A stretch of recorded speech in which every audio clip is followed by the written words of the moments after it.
खास गरी विकास हुन नसकेको पार्टीभित्र नयाँ पुस्ता निर्माण हुन नसकेको कारण चाहिँ बुद्धिजीवीहरूमा तीन खालका बुद्धिजीवीहरू देखिए।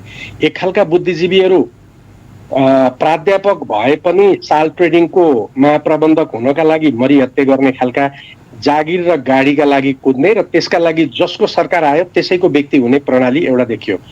एउटा बुद्धिजीवी कस्तो देखियो भन्दाखेरि बुद्धि चाहिँ बेचेर पार्टीको कार्यकर्ता हुने बुद्धिजीवी देखियो।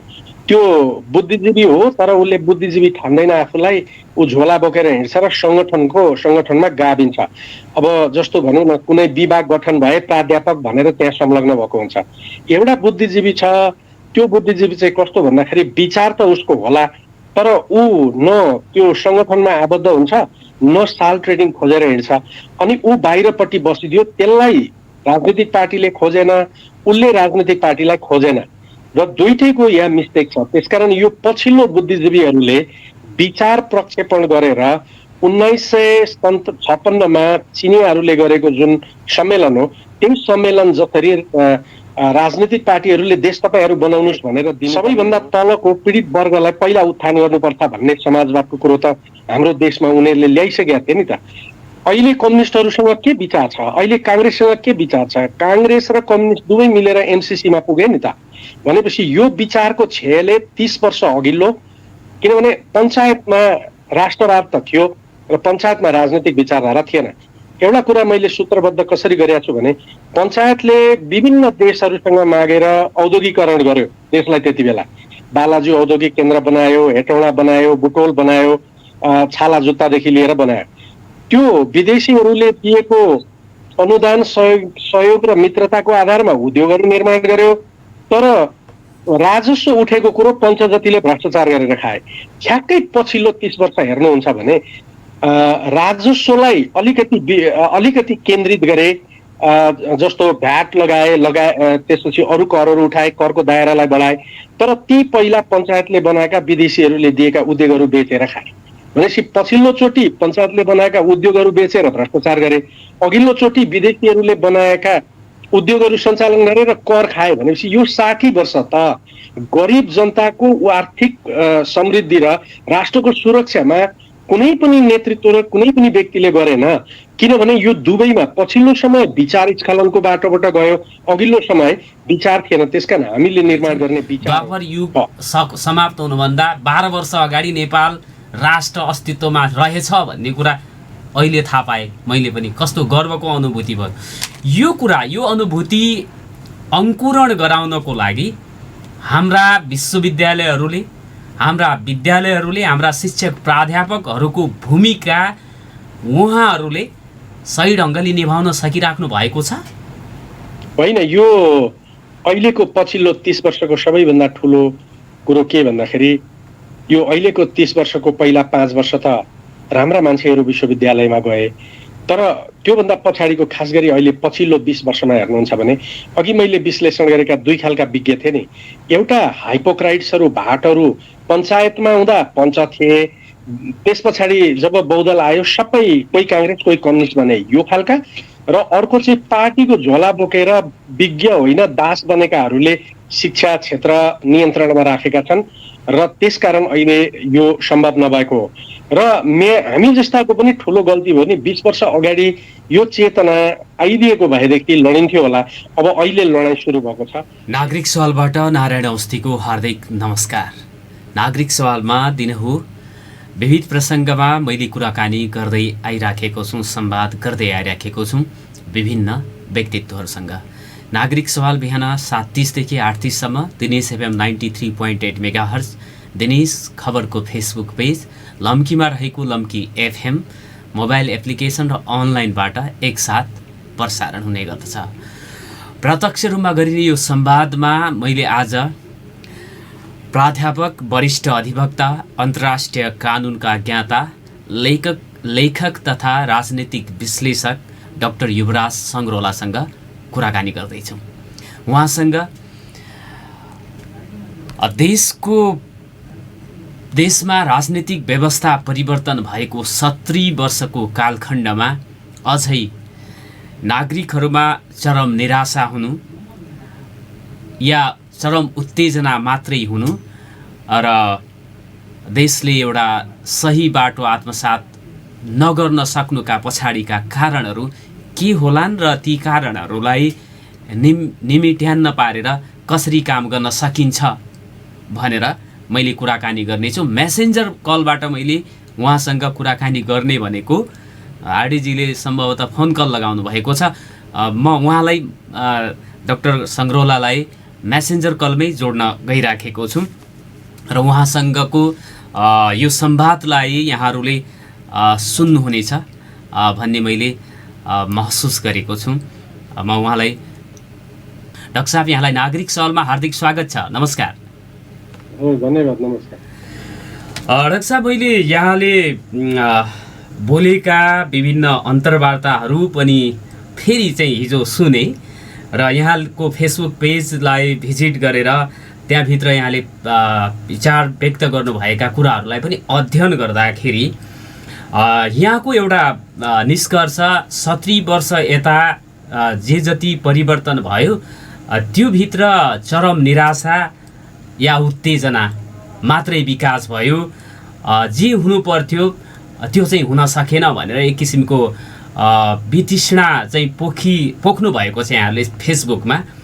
अब यो 70 वर्ष यताका हरेक कालखण्डमा जे जति राजनीतिक परिवर्तनहरू भए ती परिवर्तनबाट नागरिकहरूले अथवा राष्ट्रले जे जति उपलब्धि हासिल गर्नुपर्ने थियो त्यो नभएर ठ्याक्क त्यसको विपरीत चाहिँ किन भयो भन्ने लाग्छ यहाँलाई? मैले एउटा नयाँ कोडबाट हेर्न प्रयत्न गरेका छु। त्यो नयाँ कोडबाट हेर्दाखेरि हामी के देख्छौँ भन्दाखेरि 2007 साल पछाडि 2015 सालसम्मको समयलाई एउटा नयाँ युग निर्माण गर्ने समय थियो भनेर त्यसलाई छोडौँ। तर 2015 साल पछाडिको 60 वर्ष 17 साललाई जोडौँ, खास गरी 17 साल पछाडिको अहिलेसम्मको 60 वर्ष हेर्नु भने दुईटा चरणमा हामी त्यसलाई बाँडेर हेर्न सक्छौँ। एउटा पञ्चायतले प्रयोग गरेको 30 वर्ष र अर्को चाहिँ पञ्चायतको अन्त भइसकेपछि लोकतन्त्रवादीहरूले खास गरी काङ्ग्रेस र कम्युनिस्टहरूले प्रयोग गरेको अर्को 30 वर्ष। यो 30 वर्षमा हाम्रो आर्थिक विकासको दृष्टिकोणलाई हेऱ्यो भने त्यति बेलाबाट अहिलेसम्म यो अर्थतन्त्र गणितीय अर्थशास्त्रीहरूले नेपालको विकास भयो, गरिबी घट्यो भन्दै $1100 हाम्रो प्रति व्यक्ति आय पुग्यो भनेर लेखे। तर त्यही बेला तथ्याङ्कलाई गजबले हेर्ने हो भने के देखिन्छ भने यो तलको 20% र त्योभन्दा माथिल्लो 20% भनेको मतलब तल समाजको बटम लाइनमा भएको विपन्न 20% अनि त्योभन्दा मास्तिरको अलिअलि कमाइ गरेर खान पाउने 20% 40% को चाहिँ पहिला 10% जीडीपीमा भूमिका थियो भने त्यो घटेर 3% पुग्यो। अनि माथिको 20% को चाहिँ 37बाट घटेर 57 हुँदै अहिले चाहिँ अब 70 पुगेको अनुमान गर्छु म। भन्दाखेरि सम्पत्ति जति सबै माथिल्लो 10% मा केन्द्रित रह्यो। त्यो केन्द्रित रहेको कारणले कागजमा विनोद चौधरीको राष्ट्र बैंकको नेपालबाट सरकारले उठाएको करलाई जोडेर गरिबी घट्यो भनेर मान्छेको आँखामा छारो हाले पनि मान्छे चाहिँ 80% गरिब भयो, 10% कथित भात खान पाउने र 10% चाहिँ अत्यन्तै धनी भयो भने यो 60 वर्ष असफल भयो। र यो असफल गर्नमा पञ्चायतको 30 वर्ष पञ्चायतको शासन गर्नेहरू राजावादीहरू र अहिले राजावादीहरू जो राजा आऊ भन्छन् उनीहरू लगायत काङ्ग्रेस र कम्युनिस्टहरूको फेलियर भयो। किनभने जनताको राजनीति भएन, जनताको आर्थिक समृद्धि र राष्ट्रको सुरक्षाको कुरो भएन भन्दा सारमा भन्दा मैले दुईटा वाक्यमा लेखेको छु, यहाँले हेर्नुभयो होला। 1816बाट ब्रिटिस उपनिवेशवादले आक्रमण गरिसकेपछि अहिले पछिल्लो एमसीसी सम्मको घटनामा आउँदाखेरि नेपालको इतिहास 200 वर्षदेखि अपमानित नै रह्यो। त्यो सधैँ अपमानमा रह्यो, चाहे त्यो 1816 को सुगौली सन्धि होस्, त्योभन्दा पछाडि 1823 को यो नेपाल र ब्रिटिस राजबीचको सन्धि होस्, त्यसपछि 1947 को गोर्खा भर्ती केन्द्रको कुरा होस्, त्रिपक्षीय सम्झौता होस्, त्यसपछि 1950 को सन्धि, त्यसपछि 1959 को 1950 को सन्धिको त्यो दोहोरो आदान प्रदान गरिएको पत्र, त्यसपछि 1965 को पञ्चायती व्यवस्थामा गरिएको गोप्य सन्धि, त्यसपछि महाकाली सन्धि र अहिले यहाँसम्म आउँदाखेरि नेपालको इतिहास सधैँ अपमानित रह्यो र 2000 वर्षदेखिको जुन यो लिखित इतिहास छ त्यसमध्ये नेपाल यो 200 वर्षमा सबैभन्दा गरिब, सबैभन्दा विपन्न र इभन अनिकाल लागेर मर्ने स्थितिमा आयो, जबकि 13औं 14औं 12औं शताब्दीमा नेपाल सम्पन्न थियो। अझ अगाडि 2000 वर्ष अगाडि जाने भने त मगधमा नेपालको व्यापारको डोमिनेसन थियो। त यो अवस्थामा यो राजनीतिक फेलियर हो। यो राजनीतिज्ञहरूले समाजको विश्लेषण, अर्थतन्त्रको विश्लेषण र पोलिटिकल इकोनोमी हेर्न नसक्ने, कूटनीतिलाई सञ्चालन गर्न नसक्ने र सत्ताका लागि भएका राजनीतिका कारणले यो आयो र उहाँहरूको विचार स्खलनले यो ल्यायो भन्ने मेरो निष्कर्ष हो। र यहाँले कुहिएको राजनीतिबाट मुक्त नगरी देशमा अझै परिस्थिति अहिलेको भन्दा गम्भीर हुन सक्छ भनेर पनि चिन्ता व्यक्त गर्नुभएको छ। राजनीतिको मूलधारमा यिनै छन्, अब यिनको प्रतिस्थापन गर्ने चाहिँ कसले भन्ने पनि हो, कसले गर्ने होला? यो विचारले हो नि हाम्रो अलिकति यसमा समस्या यही रह्यो। नेपालमा जति पनि परिवर्तन भएर अहिलेको पनि बहस के हो भने हामी व्यक्ति खोज्छौँ। गीत पनि त त्यसरी नै लेखे नि, म एउटा मानिस खोजिरहेको छु भनेर आयो नि, होइन? गीत हाम्रो मेरो मित्र हो बरालजी, उहाँले के गीत लेख्नुभयो भन्दाखेरि म एउटा मानिस खोजिरहेको छु। हाम्रो सबैभन्दा ठुलो त्रुटि र सबैभन्दा ठुलो भ्रम नेपाली बौद्धिकतामा यही रह्यो। हामीले खोज्नुपर्ने त विचार थियो नि। विचारले दुनियाँलाई शासित गर्छ, व्यक्तिले दुनियाँलाई शासित गर्दैन। मैले पढेका जति पनि किताबहरू छन् र ती किताबहरूमध्ये सबैभन्दा मलाई मनपर्ने एउटा किताब हो लियो टोल्स्टोयले लेखेको यो वार एन्ड पिसको किताब।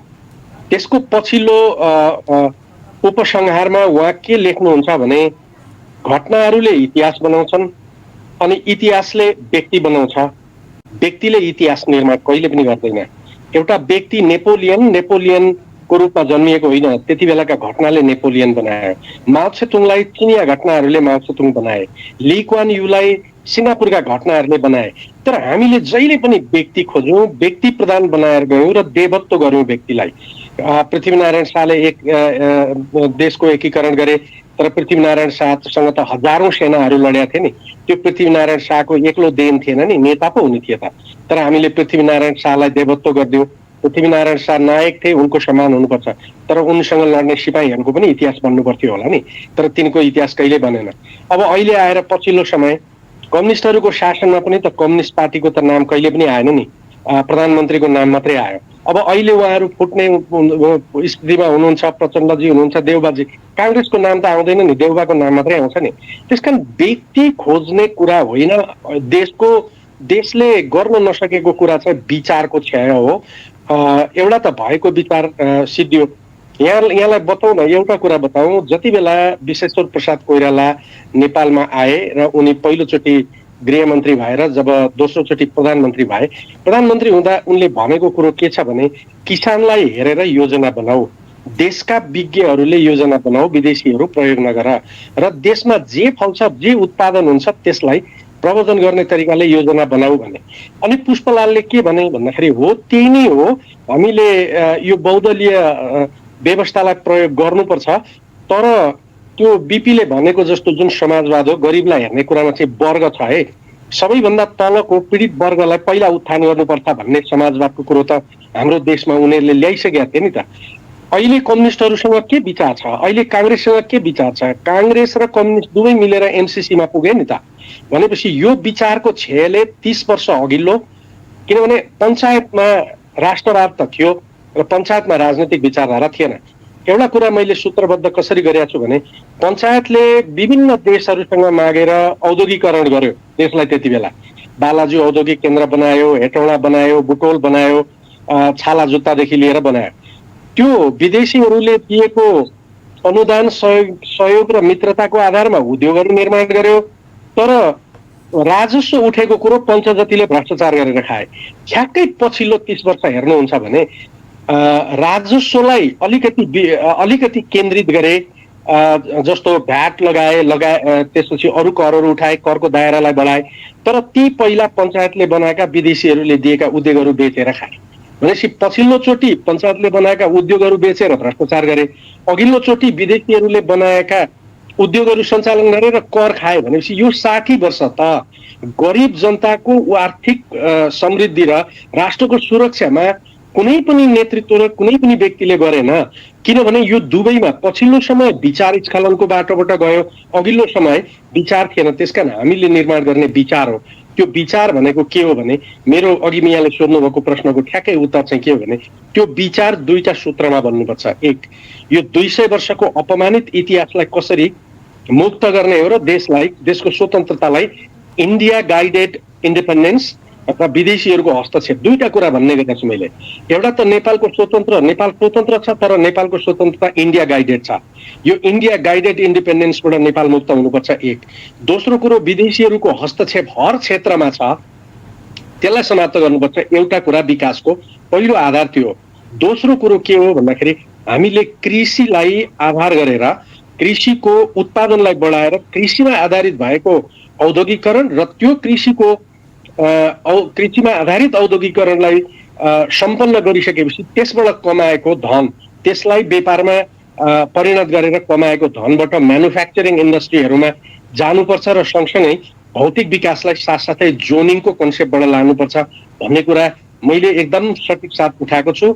र त्यसैका लागि हामीले अहिले पछिल्लो समय यो देशका करिब 400-500 प्राध्यापकहरू हामी जोडिएर, युवाहरू जोडिएर एउटा अभियान निर्माण गरेको, विचार प्रक्षेपित गरौँ। राजनीति गर्नेहरूले हो, नयाँ पुस्ता राजनीतिमा आओस् र हामी विज्ञहरूले चाहिँ गर्ने भनेको विचारको प्रक्षेपण हो। र त्यो विचारको प्रक्षेपण गर्नका लागि हामीले यो राष्ट्रिय स्वाभिमान जागरण अभियान भनेर बहस चलाएको करिब 2 महिनादेखि हामी थुप्रै विज्ञताको कुरो। यो इन्सपिरेसन कहाँ हो भने, यो सिङ्गापुरको ली कुआन यूले गरेको विकासको मोडल र त्यति बेला 1956 मा चिनियाहरूले देशभरिका विज्ञहरू र प्राध्यापकहरूको सम्मेलन गरेर उहाँहरूले भन्नुभयो, अबको क्रान्ति तपाईँहरूले गर्ने हो र अब चीनलाई समृद्ध बनाउनुहोस् भनेपछि विज्ञ र वैज्ञानिकहरू यसरी लागे कि 1957 मा त एटम बम बनाए। त्यसकारण अब राजनीतिज्ञले, अब नपढेको राजनीतिज्ञले अङ्ग्रेजी बोल्न पनि सक्ला, नेपाली बोल्न पनि सक्ला, ठुल्ठुला भाषण गर्ला, टुक्का पनि राम्रै हान्न सक्ला, गफ पनि गर्न सक्ला, तर उहाँहरूले बुझेको गलत कुरो के हो भन्दाखेरि, पार्लियामेन्टमा प्रचण्डजीले बोलेको कुरो, केपीजीले बोलेको कुरो, माधवजी सबैले बोलेको कुरो, उहाँहरूले एउटा कुरा के सूत्रबद्ध गर्नुभयो भने, राजनीति भनेको अवसरको खेल हो। राजनीति खेल होइन, यही सबैभन्दा ठुलो त्रुटि हो। राजनीति मानिस र राष्ट्रको जीवन बनाउने पद्धति हो। जबसम्म उहाँहरू यो खेल हो भन्ने भ्रमबाट मुक्त हुन्न र यसका पछाडि कुद्ने तपाईँ हामी जस्ता मान्छेहरू, सञ्चार क्षेत्र, बौद्धिक कार्यकर्ताहरू यो भ्रमबाट मुक्त हुँदैनौँ, देश विकास हुँदैन। त्यसकारण दुईटा अर्थमा जानुपर्छ। एउटा, यो भ्रमबाट मुक्त हुनुपर्छ। दोस्रो, हामीले कृषिबाट आधारित भएको आफ्नै राष्ट्रिय स्रोतमा आधारित राष्ट्रिय आय निर्माणबाट औद्योगिकरणमा जानुपर्छ भन्ने विचारलाई कम्युनिस्टहरूले कम्युनिस्टको दृष्टिकोणबाट लागू गरून्, काङ्ग्रेसले काङ्ग्रेसको दृष्टिकोणबाट। तर संविधानले त समाजवाद भनिसक्यो नि, हामीले जाने बाटो त समाजवाद हो भन्ने कुरामा त राष्ट्रिय एकमत छ अहिले। भनेपछि त्यो बाटोमा जानुको विकल्प छैन, विचार यही हो र यसैबाट जानुपर्छ भन्ने मलाई लाग्छ। अहिलेको जस्तो विद्यमान राजनीतिक दलहरूले पनि देशले प्रगति गर्ने, समृद्धि हासिल गर्न सक्ने विचारधारालाई आत्मसात गर्न सक्ने उहाँहरूले ल्याकत राख्नुहुन्छ भन्ने कुरामा चाहिँ यहाँको के छ मत? दुवैभित्र, काङ्ग्रेसभित्र पनि कम्युनिस्टभित्र पनि असल बौद्धिकहरूको समर्थन छ एक, र असल नेताहरू पनि छन्, तर तिनीहरूलाई अगाडि आउन दिँदैन। न त काङ्ग्रेसमा उनीहरूको आधिपत्य विचारको हुनसक्छ, न त कम्युनिस्टमा। पछिल्लोचोटि कम्युनिस्टहरूमा केही युवाहरूमा एउटा पोटेन्सियल देखिएको थियो, यिनीहरूले भोलि नेतृत्व गरे भने विकास गर्लान् कि भन्ने कुरो।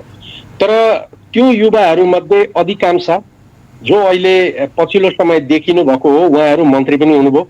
उहाँहरू मन्त्री हुँदाखेरि केही पनि उहाँहरूले रूपान्तरणको प्रक्रियामा केही भूमिका खेलेको देखिएन। चाहे पर्यटन मन्त्री होस्, कृषि मन्त्री होस्, त्यसपछि श्रम मन्त्री होस्, उहाँहरूका कुरा गरौँ। श्रम मन्त्री हुनुभयो गोकर्णजी, उहाँले सबैभन्दा ज्यादा विदेशीहरूमा मान्छे पठाउने सम्झौता गर्नुभयो, त्यो पनि पैसा नलिकन नेपाल सिधै जान पाउने गर्नुभयो, झन् खोकुलो पार्नुभयो। कृषि मन्त्री हुनुभयो घनश्यामजी, उहाँको पालामा पनि अनुदान विकृत मानसिकताबाट सञ्चालन हुने र शोषकहरूले त्यो अनुदानलाई प्रयोग गर्ने र किसानले नपाउने कुरा देखियो। पर्यटन मन्त्रालय त झन् बढी विवादमा आयो। त्योभन्दा अगाडि भीमा आचार्यजी पनि पर्यटन मन्त्री भइसक्नु भएको हो। उहाँहरू सबै हुनुभयो भनेपछि उहाँहरू बाहेक अझै तल्लो पुस्तामा म आशा देख्छु। त्योभन्दा तल्लो पुस्तामा केही मान्छे, तर त्यहाँभित्र पनि अनेरा सोबिउ र नेवीसँग लागेर सोबिउमै भ्रष्टाचार गरेर आउनेहरूको जमात पनि सानो छैन। तर यद्यपि राजनीति गर्ने त उहाँहरूले हो। र खास गरी विकास हुन नसकेको, पार्टीभित्र नयाँ पुस्ता निर्माण हुन नसकेको कारण चाहिँ बुद्धिजीवीहरूमा 3 खालका बुद्धिजीवीहरू देखिए। एक खालका बुद्धिजीवीहरू प्राध्यापक भए पनि साल ट्रेडिङको महाप्रबन्धक हुनका लागि मरिहत्ते गर्ने खालका, जागिर र गाडीका लागि कुद्ने र त्यसका लागि जसको सरकार आयो त्यसैको व्यक्ति हुने प्रणाली एउटा देखियो। एउटा बुद्धिजीवी कस्तो देखियो भन्दाखेरि बुद्धि चाहिँ बेचेर पार्टीको कार्यकर्ता हुने बुद्धिजीवी देखियो। त्यो बुद्धिजीवी हो तर उसले बुद्धिजीवी ठान्दैन आफूलाई, ऊ झोला बोकेर हिँड्छ र सङ्गठनमा गाभिन्छ। अब जस्तो भनौँ न, कुनै विभाग गठन भए प्राध्यापक भनेर त्यहाँ संलग्न भएको हुन्छ। एउटा बुद्धिजीवी छ, त्यो बुद्धिजीवी चाहिँ कस्तो भन्दाखेरि विचार त उसको होला तर ऊ न त्यो सङ्गठनमा आबद्ध हुन्छ न साल ट्रेडिङ खोजेर हिँड्छ। अनि ऊ बाहिरपट्टि बसिदियो, त्यसलाई राजनीतिक पार्टीले खोजेन, उसले राजनीतिक पार्टीलाई खोजेन र दुईटैको यहाँ मिस्टेक छ। त्यसकारण यो पछिल्लो बुद्धिजीवीहरूले विचार प्रक्षेपण गरेर 1956 मा चिनियाहरूले गरेको जुन सम्मेलन हो, त्यो सम्मेलन जसरी राजनीतिक पार्टीहरूले देश तपाईहरू बनाउनुहोस् भनेर दिनुपर्ने हो र एउटा देशको 20 वर्ष 25 40 वर्ष 100 वर्षको देशको खाका बनाउनुहोस् भनेर दिनुपर्ने हो, त्यो दिने देखिएन किनभने नेपालको राजनीतिक सत्तामा गयो। अब दुईटा अवस्था हुन्छ यसमा। राजनीतिक पार्टीभित्रको साँच्चीकै देशभक्त, विकास र समाजवाद उन्मुख युवाहरूले विद्रोह गर्ने र हामीहरू जस्ता बुद्धिजीवीहरूले विचार प्रक्षेपण गर्ने र उनीहरूलाई प्रशिक्षित गर्ने हो भने देश अगाडि जान सक्छ। यसको मतलब हो अब 20 वर्ष देश फेरि पनि राजनीतिभित्र यो निर्माणकै प्रक्रियामा अल्मलिन्छ र हाम्रो विकास धेरै नै ढिला भयो। तर अब काहीँबाट त सुरु गर्नुपर्छ, सुरु नगर्नुको अर्थ रहँदैन। तर हामी के भन्दाखेरि यो 60 वर्षले हाम्रो अर्को 20 वर्ष समाप्त गर्यो। नेसनल स्पिरिट मरेको छ नेपालको पनि यहाँले चाहिँ भन्नुभएको छ। यो नेसनल स्पिरिट मरेको छ भन्नाले यो व्यक्तिगत हैसियतदेखि नै हरेक नागरिकमा यो स्पिरिट चाहिँ मरिसकेको भनेर भन्न खोज्नु भएको हो कि राजनीतिक दलमा नेतृत्व प्रदान गर्नेहरूमा यो चाहिँ स्पिरिट मरेको भन्न खोज्नु भएको? यसको यो हामीले गाउँले भाषामा भन्दाखेरि गाउँतिर भन्छौँ नि, यसको शिरै मर्यो भनेर। शिर मरेको अर्थात् शिर झुकेको भन्ने अर्थ। र हाम्रा बुढापाका मानिसहरूले यसको अनुहारमा शौर्य छ भन्छन् नि, त्यो शौर्य अर्थात् अनुहारमा तेज भन्ने कुरा हो। यसलाई म उदाहरण दिएर भनौँ, जति बेला चीन 1911 मा सन्यासनले चीनलाई रिपब्लिक घोषणा गरेनन्, त्योभन्दा अगाडि चिनियाहरूको शौर्य मर्या थियो, शिर मर्या थियो, शिर झुक्या थियो, वा नेसनल स्पिरिट चाहिँ त्यसलाई राष्ट्रिय स्वाभिमान, राष्ट्रिय एउटा भावना र एउटा राष्ट्रिय अनुहारमा राष्ट्रिय चरित्र देखिन्छ क्या।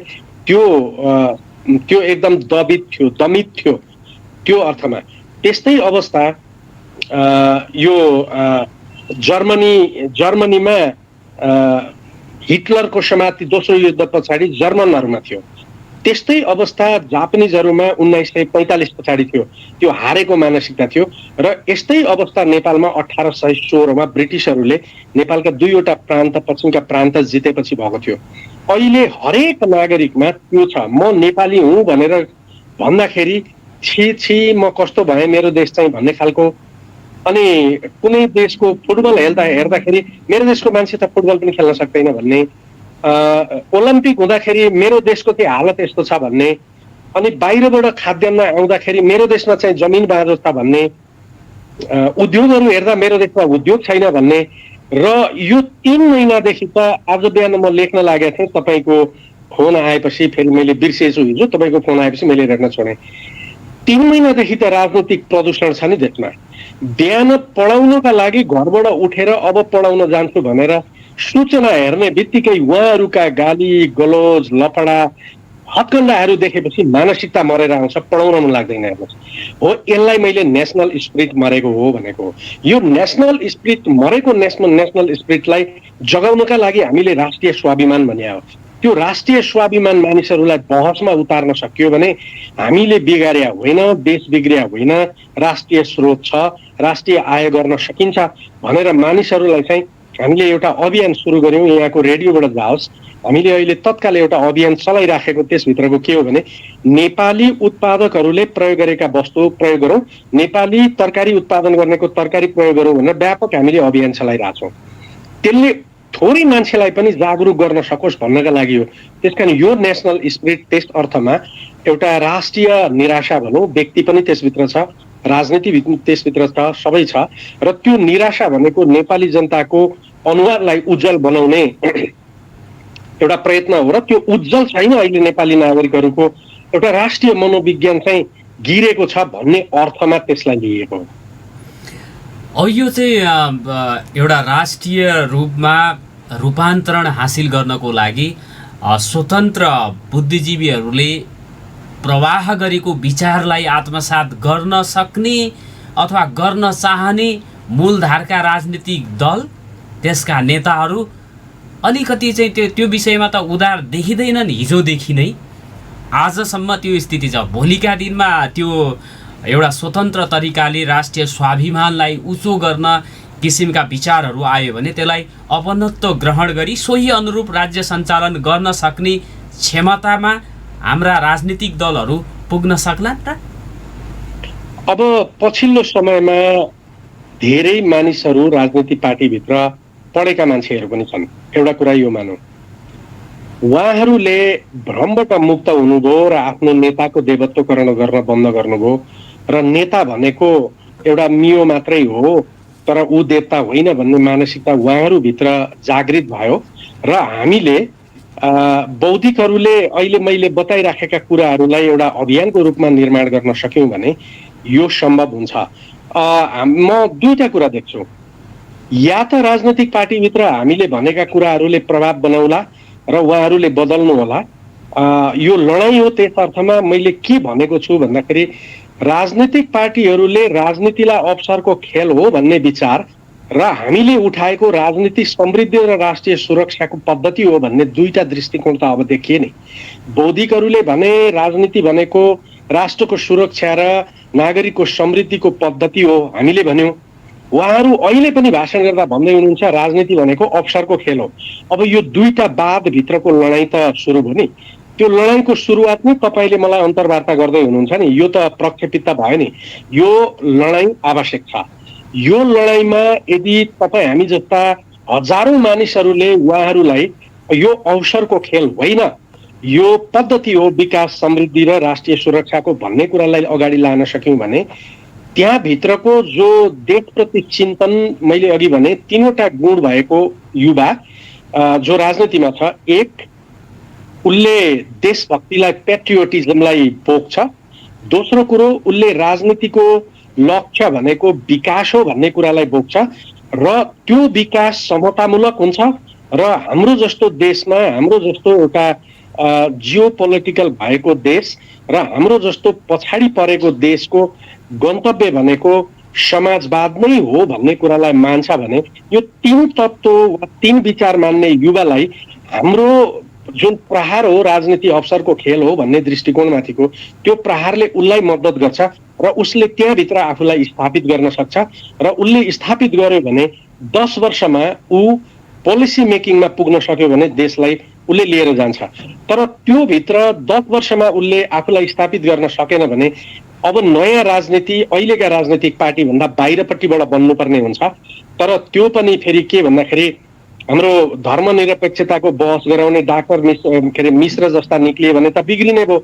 त्यसकारण विचार बोकेको यो तीन विचार बोकेको बाहिरपट्टि युवाहरू निक्लियो भने त नयाँ शक्ति, समाजवादी शक्ति निक्लिन सक्छ, निक्लिन्छ भन्ने मलाई लाग्छ। त्यस्तो भयो भने नेपालको विकास अरू 10 वर्ष ढिलो हुन सक्छ भन्ने मलाई लाग्छ। हजुर डाक्टर साहब, 8 बजेको छ, सानो टाइम चेक बजाउँछौँ र पुनः हामी संवाद गर्नेछौँ हामीसँगै।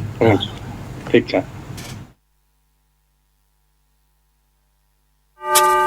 DFM time check It's 8 a.m. इस टाइम चेक का साथमा प्रदेश नम्बर 7 को एक मात्र आइसियू एनआइसियू भेन्टिलेटर सहितको अत्याधुनिक सुविधा सम्पन्न hospital Nisarg hospital and research centre Prali, Hasanpur, Dhangadhi, Kailali. पुनः स्वागत छ आदरणीय श्रोता नागरिक सवालमा आज मैले डाक्टर युवराज सङ्ग्रौलासँग कुराकानी गरिराखेको छु। डाक्टर साहब पुनः स्वागत छ यहाँलाई। हजुर धन्यवाद। डाक्टर साहब, यो अब देशले प्रगति हासिल गर्नको लागि नागरिकहरूमा आशावादी भावना जागृत हुनुपर्छ भनेर पनि यहाँले भन्नुभएको छ। अहिले हेर्दाखेरि युवाहरूमा त आशावादी बनाउन उनीहरूलाई सकिराखेको नै छैन राज्यले। युवाहरू या त श्रमिकको रूपमा चाहिँ राहदानी बोकेर लामबद्ध छ, या पढाइ गर्छु भनेर पैसा समेत बोकेर चाहिँ विदेश गइराखेको छ, उतै सेटल हुन खोज्छ उसले। अनि यो देशको इतिहास र स्वाभिमान बचाउनुपर्छ, इतिहासको सही ढङ्गले अध्ययन गर्नुपर्छ भन्ने विचारको पनि विकास हुन सकिराखेको छ युवामै। अनि यहाँले अर्को कुरा औल्याउनु भएको छ, भ्रमको खेतीमा सबै रमाउने भए। भ्रममा रमायो भने त वास्तविकता थाहा हुँदैन, वास्तविकता थाहा नहुँदासम्म त व्यक्तिले आफ्नै विकास गर्न सक्दैन, कहाँ समाज र राष्ट्रको कुरा हुन्छ होला। अर्को कुरा विचारधाराले राष्ट्र गाइडेड हुनुपर्छ भन्ने कुरा त यहाँले चाहिँ यी भनिराख्नु भएको छ। यी तीन कुरा तत्त्वका मा सामञ्जस्यता ल्याउन स्वतन्त्र बुद्धिजीवीहरूले, जस्तो जर्मनीमाथि उठेका कुराहरू, सिङ्गापुरमाथि उठेका कुराहरू, कोरिया चाइनामाथि उठेका कुराहरू, मलेसियामाथि उठेका कुराहरूको पृष्ठभूमि बुद्धिजीवीहरूले गरेका थिए, दार्शनिक विचारकहरूले गरेका थिए भनेर तपाईँ भन्नुहुन्छ। अब हाम्रो पालो चाहिँ कहिले आउला भनेर चाहिँ कति बेरसम्म पर्खिने होला भनेर त सोध्न पाइयो नि। एक्ज्याक्टली। अब समस्या नै तपाईँले अहिले उठाउनु भएको समस्या नै सबैभन्दा डरलाग्दो समस्या हो। यसलाई सैद्धान्तिक दृष्टिकोणबाट संश्लेषण गर्दाखेरि 2007 सालको अनि त्यसपछि 2047 सालको र 2063 सालका तीनवटा राजनैतिक महत्त्वपूर्ण घटनाहरू भएर तीनैवटा राजनैतिक घटनाले देशमा राजनैतिक स्वतन्त्रतालाई स्थापित गरे, तर राजनैतिक स्वतन्त्रता बाहेकको आर्थिक र सामाजिक रूपान्तरणलाई फेल भए। यसको पछाडि हामीले अलिकति गम्भीर रूपमा हेर्नुपर्ने हुन्छ। यो किन यस्तो भयो भन्दाखेरि हामी त्यो चरणको राजनीतिमा हामी थियौँ कि संसारले 1945 पछाडि तीनवटा खम्बा बनायो विश्व व्यवस्थाको। एउटा त ब्रेटन वुड व्यवस्था भन्ने थियो, जसले यो न्यू लिबरलिजम हुँदैन, वित्तीय कार्टेलिङ हुँदैन र रेगुलेटेड गर्नुपर्छ भन्ने सिस्टम ल्यायो, जसलाई वर्ल्ड ब्याङ्क र आइएमएफसम्म ल्याउँदाखेरि पश्चिमी पुँजीवादी देशहरूले भत्काए। दोस्रो युडिएचआर भनेर भन्छौँ नि हामी, मानव अधिकारको विश्वव्यापी घोषणा, त्यसले सोलिडारिटी राइट र आर्थिक र सामाजिक राइटलाई मौलिक हक बनाएर ल्यायो, त्यसलाई पनि समाप्त गरिदिए र सामाजिक र आर्थिक प्रणाली समाप्त गरेर खालि नागरिक राजनीतिको रूपमा मात्रै राजनैतिक अधिकारको कुरालाई मात्रै अगाडि ल्याए, जो 2047 साल पछाडि एनजिओले बोकेर हिँडे र देशको सम्पूर्ण विचारहरूलाई ध्वस्त पारे। तेस्रो चाहिँ अन्तर्राष्ट्रिय कानुन पलायन गर्यो। इराकको युद्ध पछाडि पश्चिमी पुँजीवादी नाटो शक्तिले जति बेला जसलाई आक्रमण पनि गरे हुन्छ भन्ने सिद्धान्त आयो, त्यसको प्रभाव देशमा थियो। यही प्रभावले हामी 60 वर्ष बिग्रियौँ। तर यसलाई हामीले हेर्दाखेरि कसरी बुझ्नुपर्छ भने 2003 पछाडि इराक पछाडि घटना पछाडि इराक र अरबमा हजारौं मल्टिनेसनल कर्पोरेसनहरू आए। त्यो मल्टिनेसनल कर्पोरेसनहरूले सस्तो जनशक्ति खोजे र त्यो सस्तो जनशक्ति साउथ एसियामा बङ्गलादेश, पाकिस्तान र नेपालसँग थियो र उनीहरूले त्यसपछि यहाँ लिबरलाइजेसन नव उदारीकरणको नीति यहाँ लगाए र सबै उद्योगहरू बन्द गरिदिएपछि त झापाको जुट सिद्धियो, मोरङको जुट सिद्धियो, नेपालगञ्ज र बर्दियाको कपास सिद्धियो, अनि कागजको लागि बाबियोदेखि लिएर सबै उत्पादन सिद्धिएपछि मानिसहरू बेरोजगार भए, अवसरहीन भए र जनकपुरको चिनी, जनकपुरको सुर्ती समाप्त भएपछि जनकपुरका किसानहरू गरिब भए। परिणाम के भयो भन्दाखेरि अब अरबमा जानका लागि मान्छे तयार गरिए र सबै मान्छे गए। हाम्रा मान्छेहरू अघि यहाँले भन्नुभयो नि, मैले भनेको कुरा पनि त्यही हो, त्यो भ्रममा अवसर हो भनेर गए। तर अहिले हामी यसलाई बोलिरहेछौँ र हामीसँग अस्ति हामीले यो अभियान घोषणा गर्दा 70,000 मान्छे जोडिएका थिए। त्यो 70,000 मध्ये अधिकांशले के लेखिरहेको थियो भने भ्रममा हामी रहेछौँ, अब देश फर्किनुपर्छ भन्ने खालको कुरो। त्यसैले पहिलो अहिलेको हाम्रो मान्यता भनेको देशभक्ति हो। देशभक्तिका दुईटा कुरा, देशमा आऊ र हामीले उत्पादन सुरु गरौँ। उत्पादन सुरु गर्नको लागि हामीले जस्तो यहाँ धनगढीमा हुनुहुन्छ, धनगढीको उत्पादन धनगढीमै बेचियो भने बजार छ, तर धनगढीको उत्पादन काठमाडौँमा बेच्न खोज्छौँ हामी र समस्या यहाँ छ। धनगढीमा उत्पादन धान र धनगढीमा उत्पादन चामल चाहिँ धनगढीमै खाने भन्ने देशभक्तिलाई पनि जोड्न सकियो भनेदेखि त धनगढीमा चाहिँ भनौँ न कैलालीका किसानहरूले उत्पादन गरेको त सबै चिज कैलालीमै बिक्छ नि त, अनि पो बाहिर जाने हो। तर कस्तो खालको विकासको मोडल ल्याइदियो र अवसरहीन बनायो भन्दाखेरि कैलालीमा केरा उत्पादन छ, म हेर्छु त्यहाँ कैलालीको केरा कैलालीमा चाहिँ इन्डियाबाट आउँछ, बर्दियाको केरा खाने, कैलालीको केरा काठमाडौँ आउने भएपछि देश कसरी विकास हुन्छ? त्यसकारण यो चेतनामा लगियो भने त देश त झट्टै अगाडि जान्छ नि त। त्यसकारण मूल भेट्नुमा हामीले प्रहार गर्नुपर्छ। त्यो भनेको देशभक्ति हो। हामी अहिले यहाँले लगाउनु भएको चिज पनि मैले लगाएको चिज पनि खुट्टादेखि टाउकासम्म हाम्रो नेपालको छैन। हामीले त्यो खोज्न थालेपछि नेपाली उद्यमीहरूले उद्योग गर्न थाल्छन् र यो एयरपोर्टमा लाइन लाग्ने मान्छे अवसर छैन भन्न बन्द गर्छ। र मैले उहाँहरूलाई त्यस दिन भने 3 खरबको खाद्यान्न देशमा आउँदो रहेछ। 3 खरब भने त 300 अरब हो नि त। 300 खरबको सामान नेपालभित्र खाद्यान्न बिक्छ भन्नु नै अवसर हो नि त। तपाईँहरू किन आउनुहुन्न? र बजारको निर्माण पनि तपाईँ र हामीले मिलेर गर्ने हो, उत्पादन पनि तपाईँ हामीले मिलेर गर्ने हो। त्यसकारण यो एउटा नयाँ क्रान्ति हो। यो नयाँ क्रान्तिलाई, नयाँ परिवर्तनलाई हामीले नयाँ रूपमा लिनुपर्छ। मैले अघि भने नि, यति बेला हामी चीन र जापान जस्तो हुनुपर्ने देश 60 वर्ष त बिताएछौँ केही नगरी। मेरो पुस्ता सिद्धिएछ, तपाईँको पुस्ता सिद्धिन लागेको छ। अब मेरा छोराछोरी र तपाईँको छोराछोरीको पुस्ता पनि नसिद्धियोस् भन्नको लागि यो त सुरुवात हो। अब अर्को त उपाय नै छैन, यो गर्नु बाहेक उपाय छैन, किनभने हामीले ढिला गर्यौँ। अब कहिलेसम्म पर्खिने हो? पीडा हुन्छ बेला बेला मलाई पनि।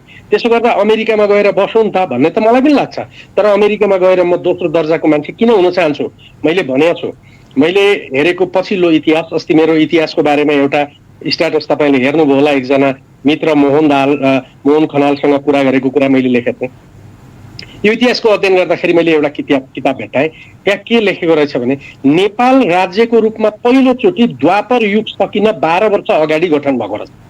भनेपछि टोटल कलियुगभन्दा अगाडि द्वापर युगमा नेपाल राज्यको रूपमा स्थापित थियो। मलाई त्यहाँभन्दा ठुलो गौरव के हुने भन्नुहोस् त? म त्यो देशको नागरिक हो जो 6000 वर्षको राज्यमा बस्छ।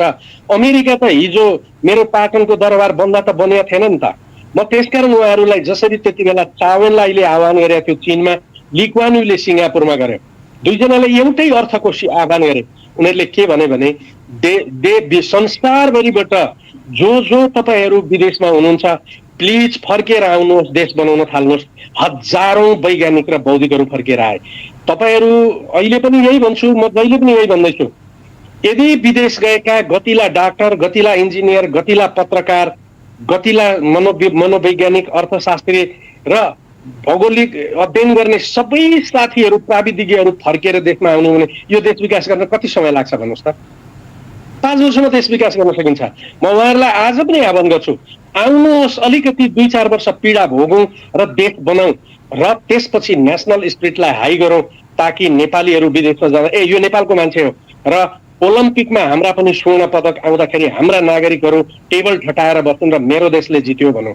र मैले भन्ने गरेको छु जहिले पनि, मैले चिनिया साथीहरू विदेशमा भेट्दाखेरि, म पिएचडी गर्दा डेनमार्कमा बस्दाखेरि मेरो छेउमा बस्ने चिनको मान्छे थियो जो पिएचडी गर्थ्यो, ऊ र म सँगै गफ गर्थ्यौँ र ऊ हरेक शुक्रबार चिनिया स्टोरमा गएर सामान किन्न जान्थ्यो। अनि किन चिनिया स्टोरबाटै ल्याउँछस् भन्दाखेरि होइन, चिनको चिजै खान्छु म भन्थ्यो उसले। चिनियाहरू संसारमा जहाँ गए पनि चिनिया उत्पादन खोज्छन्। हामी नेपालीहरू यही नेपालभित्र बसेर तपाईँ र मेरा छोराछोरीलाई हामीले सिकाएनौँ भने 5000 को घोडो च्यातिया पेन्ट लाउँछ नि त, हामीलाई अब्जेक्सन हुँदैन। त्यो घोडो च्यातिएको 5000 को पेन्ट लाउनुभन्दा अगाडि तर हाम्रो खद्दड लगाउन हामीले सिकाएको भएदेखि हाम्रा छोराछोरीको सभ्यता पनि त राम्रो हुन्थ्यो होला नि। बर्थडे नमनाएर जन्मदिन मनाएर रोटी सेल पकाएर खाए त बजारमा सेल बिक्थ्यो होला नि। अनि त्यसपछि केक बनाएर बर्थडे गरेर मुखमा दल्ने कुरा जुन हामीले संस्कृति सिकायौँ त्यसले देशभक्ति मार्यो।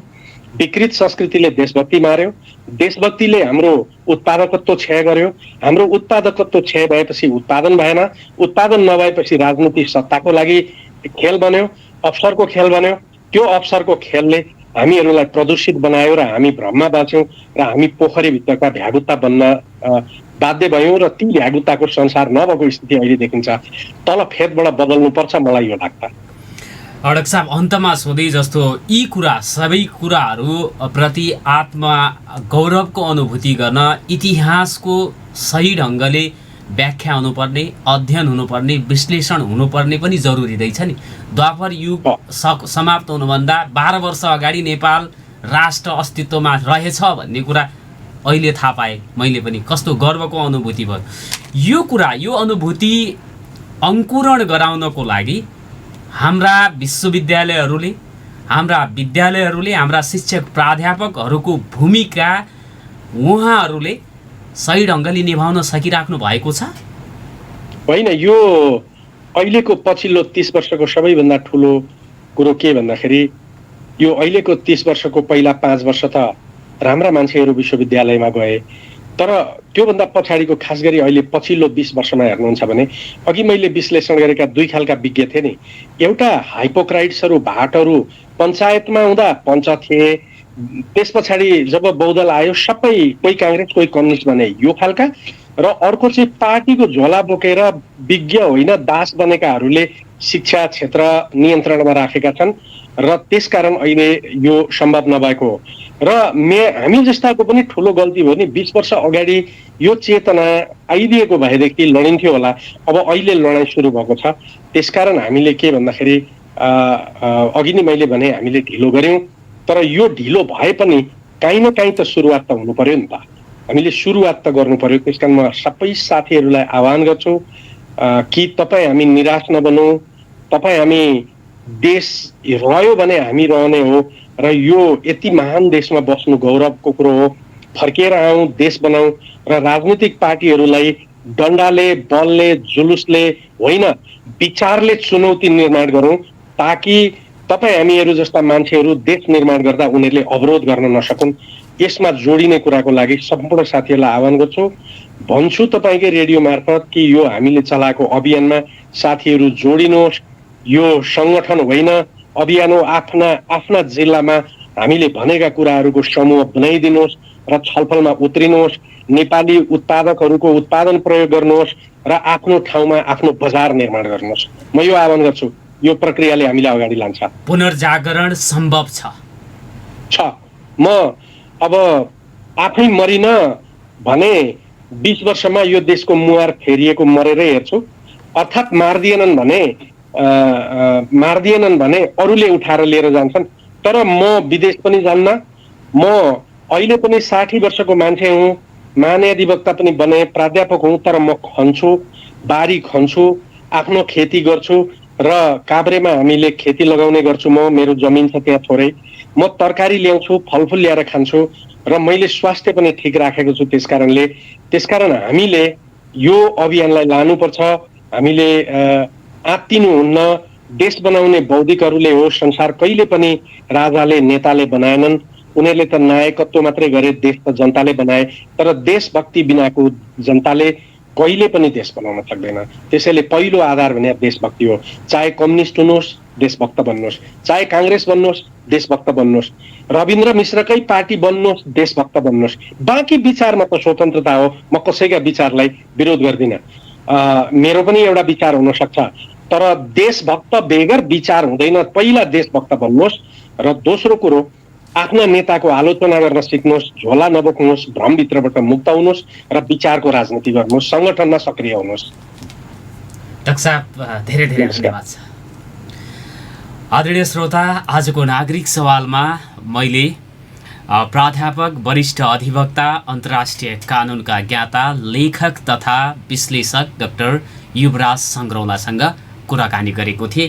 राष्ट्रिय स्वाभिमान अभियान पनि उहाँहरूले सञ्चालन गर्नुभएको छ, जसमा हजारौँ बुद्धिजीवीहरू, प्राध्यापकहरू संलग्न हुनुहुन्छ। र कुनै राजनीतिक सङ्गठन भन्दा पनि विचार निर्माणको अभियान हो उहाँले भन्नुभएको छ। र पहिला देशभक्ति भयो नागरिकहरूमा, व्यक्तिहरूमा, राजनीतिक नेताहरूमा, त्यसपछि देशभक्ति भयो भने राष्ट्र निर्माणको कार्यभार सजिलै पुरा गर्न सकिन्छ भन्ने कुरा राख्नुभयो उहाँले। यो कुरालाई यहाँहरूले दिनेश खबरको फेसबुक पेजमा गएर सुन्न सक्नुहुनेछ भने युट्युब च्यानलमा गएर पनि हेर्न सक्नुहुनेछ। खेमु अठालो हामीसँग जोडिनु भएको छ। यहाँलाई नागरिक सवालमा हार्दिक स्वागत छ। नमस्कार। नमस्कार नारायणजी, तपाईँलाई धन्यवाद। म खेमानन्द जोशी है, मेरो नाम चाहिँ खेमानन्द जोशी चाहिँ जोडिनु भएको छ फेसबुकमा। उहाँको फेरि चाहिँ यो नाम रहेको छ, क्षमा चाहन्छु यसका लागि। खेमानन्द जोशी जोडिनु भएको छ। मौलिक जरोकिलो पार्टीका सुदूरपश्चिम प्रदेश संयोजक हुनुहुन्छ र उहाँहरूले कञ्चनपुर जिल्लाको महेन्द्रनगरमा हस्ताक्षर अभियान सञ्चालन गरिराख्नु भएको छ। दार्चुलामा जुन महाकाली नदीमा तुइन काटेर जयसिंह धामी ब्यास गाउँपालिका वडा नम्बर 2 का स्थानीय जो बेपत्ता भएका थिए त्यसको विरोधमा उहाँहरूले हस्ताक्षर सङ्कलन गरिराख्नु भएको छ। यही विषय मैले छोटो कुराकानी गर्नेछु तपाईँसँग। तपाईँहरूले हस्ताक्षर अभियान सञ्चालन गरिराख्नु भएको छ। कञ्चनपुरमा मात्रै हो यो कुरा सीमित कि अन्यत्र पनि यहाँहरूले यो कुरालाई अगाडि बढाइराख्नु भएको छ? कञ्चनपुरमा त हामीले सुरु गरेको आज चौथो दिन भइसक्यो र हिजोबाट हामीले दार्चुलामा पनि सुरु गऱ्यौँ। हाम्रो लक्ष्य भनेको सुदूरपश्चिमबाट 9,000 हस्ताक्षर सङ्कलन गरेर प्रधानमन्त्रीलाई बुझाउने हो। त्यसैले यो लक्ष्य प्राप्ति गर्नका लागि हामीले अब कैलाली र बैतडीमा पनि यो प्रयास सुरु गरिराखेका छौँ। अब त्यहाँको साथीहरू अलिकति जुट्न नसकेको कारणले गर्दाखेरि कैलाली र बैतडीमा सुरु हुन सकेका छैन। तर सुदूरपश्चिमभरिबाट हामीले 9,000 हस्ताक्षर सङ्कलन गर्ने कार्यक्रम हो। त्यसैले त्यो लक्ष्य प्राप्त गर्नका लागि हामी जति ठाउँमा सकिन्छ त्यो सबैमा चाहिँ सञ्चालन गर्ने तयारीमा छौँ। कुन कुन ठाउँमा तपाईँहरूले हस्ताक्षर सङ्कलन गरिराख्नु भएको छ अहिले? अहिले तत्काललाई चाहिँ हामी 2 ठाउँमा गरिराखेका छौँ। महेन्द्रनगरमा मदन चोकमा हामीले आज चौथो दिन भइसक्यो हस्ताक्षर सङ्कलन गरिराखेको र हिजोबाट बिहानबाट हामीले दार्चुलामा पनि गोप्लेश्वरमा सञ्चालन गरिराखेका छौँ र अब खलङ्गामा पनि गरेर दार्चुलाबाट पनि बढीभन्दा बढी हस्ताक्षर चाहिँ हामी सङ्कलन गर्ने लक्ष्य रहेको छ। र यो हस्ताक्षर सङ्कलन गर्नुको प्रयोजन त यहाँहरूले अब त्यो हस्ताक्षर सहित के भनेर चाहिँ प्रधानमन्त्रीलाई बुझाउनुहुन्छ? हामीले यो हस्ताक्षरसँगै 8वटा मागहरू राखेका छौँ। त्यसमा चाहिँ जसरी अब जयसिंह धामीको घटनालाई चाहिँ अब निष्पक्ष रूपमा छानबिन गर्नुपर्ने र जहाँ चाहिँ त्यहाँ अहिले स्थानीयको आवाजहरू प्रत्यक्षदर्शीको आवाजहरूलाई चाहिँ समेटिराखेको छैन। त्यो चाहिँ सरकारले चाहिँ एकातिर बोलिराखेको छ भने त्यहाँ जनताहरूको चाहिँ आवाज अर्कोतिर छ। त्यो कुराहरू समेटिनुपर्छ। त्यो सँगसँगै अब त्यहाँ चाहिँ 3 वर्षदेखि पुल निर्माण हुन सकेको थिएन। झोलुङ्गे पुलको ठेक्का भएर पनि त्यो ठेकेदारलाई कारवाही गर्नुको साथै त्यो पुल चाहिँ निर्माण हुनुपर्छ र यो सँगैसँगै जो चाहिँ सीमा क्षेत्रमा लामो समयदेखि जुन ज्यादती भएको छ त्यसको लागि त्यसको अन्त्य गर्नको लागि र यो घटनाको लागि पनि एउटा कूटनीतिक पहल हुनुपर्छ र अर्को चाहिँ उता जो तिङकरदेखि ब्याससम्मको सडक छ त्यसलाई चाहिँ एउटा राष्ट्रिय गौरवको आयोजना घोषणा गरेर यथाशीघ्र निर्माण गर्नुपर्छ। यो लगायतका हाम्रो चाहिँ मागहरू रहेका छन् र यी मागहरू सहित हामीले चाहिँ यो 9,000 हस्ताक्षर सङ्कलन गरेर प्रधानमन्त्री कार्यालयमै बुझाउने योजना रहेको छ हाम्रो। तपाईँहरू आफै काठमाडौँ गएर त्यही गएर बुझाउने योजना छ? हजुर, हामी मध्ये कोही गएर यहाँ हाम्रो चाहिँ केन्द्रीय प्रतिनिधिहरू मार्फत चाहिँ हामी बुझाउँछौँ। अहिले के छ, अब तपाईँहरूले हस्ताक्षर गरिराखेको ठाउँमा मान्छेहरू आएर गरिराख्नु भएको छ स्वतःस्फूर्त रूपमा? स्वतःस्फूर्त रूपमा मान्छेहरू अब के अरे धेरैलाई त जानकारी नै छ यो घटनाको बारेमा र जानकारी नपाएकोहरू पनि हामीले जानकारी दिइराखेका छौँ। यो प्रयोजनका लागि गरिराखेका हौँ भनेर। त्यसैले मान्छेहरू चाहिँ आइराखेका छन्। 2 दिनमै लगभग हामीले के अरे कञ्चनपुरमा त 1000 भन्दा धेरै पुर्याइसकेका छौँ। त्यो सबै गरेर 2टै जिल्लाबाट अहिलेसम्म हाम्रो चाहिँ करिब 1700 जति हस्ताक्षरहरू सङ्कलन भइसक्यो र अब चाहिँ झनै अरू ठाउँहरूमा पनि यो बढ्दै गएपछि हामी छिट्टै यो 9,000 को लक्ष्यमा पुग्छौँ। यो जुन अभियान थाल्नु भएको छ यसले सरकार प्रमुख त्यसपछि अब विभिन्न राजनीतिक दलहरूले जुन दार्चुला घटनालाई महसुस गरून् अन्तर्मनबाटै र त्यहाँ अब जस्तो सडक सञ्जालको विकास नहुँदाखेरि समस्या भइराखेको छ। त्यहाँको नागरिकहरूले भारतीय भूमि प्रयोग गर्नुपर्ने, महाकालीको जोखिमपूर्ण तुइनहरू तर्नुपर्ने र त्यसपछि त्यहाँ भारतीय पक्षले गर्ने हरकतले गर्दाखेरि ज्यानै जानुपर्ने जुन अवस्था छ त्यसको अन्त होस् भन्ने अभिलाषाका साथ एउटा दबाब सिर्जना गर्न जुन काम गर्नुभएको छ यसमा पक्कै पनि तपाईँहरूको यो काममा नागरिकहरूको पनि ऐक्यबद्धता हुनुपर्छ। हामीसँग कुराकानी गर्न छोटो समय दिनुभयो यसको लागि धन्यवाद छ यहाँलाई। धेरै धेरै धन्यवाद। तपाईँले पनि समय उपलब्ध गराएर यो अभियानको बारेमा जानकारी गराउने अवसर दिनुभयो। म कैलालीतिरको साथीहरूलाई विशेष अनुरोध गर्न चाहन्छु, उहाँहरूले यो हस्ताक्षर अभियान सञ्चालन गर्नका लागि हामीलाई यदि कुनै किसिमको के अरे सहयोग गर्न चाहनुहुन्छ भने हजुर मार्फत चाहिँ अब यता एफएमबाट चाहिँ नम्बर लिएर मलाई चाहिँ सम्पर्क गर्न सक्नुहुनेछ र यो अभियान हामी कैलालीमा पनि सञ्चालन गर्न चाहन्छौँ। कैलालीमा चाहिँ हाम्रो अलिकति के अरे व्यवस्थापनमा समस्या भइराखेको कारणले सञ्चालन गर्न सकिराखेका छैनौँ। यदि कसैले कैलालीमा अभियान सुरु गर्नका लागि हामीलाई सहयोग गर्न चाहनुहुन्छ भने हजुर मार्फत चाहिँ मलाई यसो जानकारी पायो भने म आभारी हुने थिएँ र समयका लागि धेरै धेरै धन्यवाद तपाईँलाई र यो अभियानमा ऐक्यबद्धता जनाउनुका लागि म सबैलाई अनुरोध गर्न चाहन्छु। धन्यवाद। हजुर, आदरणीय श्रोता, उहाँ हुनुहुन्थ्यो मौलिक जरुकिलो पार्टी सुदूरपश्चिम प्रदेश संयोजक खिमानन्द जोशी। जयसिंह धामीको दुःखद घटना घटिसकेपछि हस्ताक्षर सङ्कलन अभियान सञ्चालन गर्नुभएको छ। उहाँहरूले महेन्द्रनगर, दार्चुला र त्यसपछि धनगढी अथवा कैलालीमा पनि उहाँहरूले हस्ताक्षर सङ्कलन गर्ने योजना बनाउनु भएको छ। हाम्रो निर्धारित समय सकिएको छ। हाम्रो कार्यक्रम अहिलेसम्म सुनिदिएर साथ दिनुभयो यसको लागि म हार्दिक धन्यवाद दिन चाहन्छु। भोलि अर्को प्रसङ्गमा कुराकानी गर्नेछौँ। आज भने बिदा दिनुहोस्। नमस्कार, शुभ दिन।